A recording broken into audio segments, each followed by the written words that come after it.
Nodir aka, qayerdan kelamiz? Hop, biza hozir Sibirda biza. Hop, bizaga bu yerda Tata yaqin, Darxon yaqin.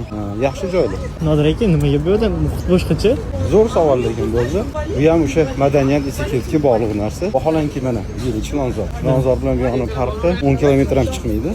5-7 kilometr bo'lsa kerak. Lekin umuman boshqa dunyo, boshqa odamlar, boshqa madaniyat, boshqa umuman fikrlash, hayol, yashash umuman tarzi umuman boshqa. Bilmadim. Menimcha nimani hisobiga bu yoqda qo'pol qilayotganda, endi bu ham balki noto'g'ri bo'lar. Zamonaviy odamlar bu yoqda rus millatga oid bo'lgan har xil millatlar odamlar ko'proq yashashni hisobiga urf-odat bu yoqda qo'shilib ketgan. Bir-biriga qo'shilib ketgan, bir-birini almashgan. To'g'risini aytaman. Mana masalan, bizning ko'p o'zbek qizlarimiz harakat qilardi, hozir bilmadimmi? Rus qizlarga o'xshab erkin yashashga, xuddi shunaqa hayot tarzini kechirishga. Lekin ulardan shu o'zini madaniyatini yurish-turishini olib, men ham shunaqa yuraman, shunaqa yashayman deb o'ylaydi. Lekin vaholanki bitta qiziq bitta narsa bor. Har bir madaniyat o'zining millatiga mos.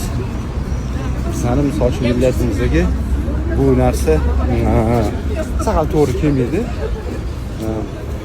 Faqatgina yaxshi imini etiketini olsak bo'ladi.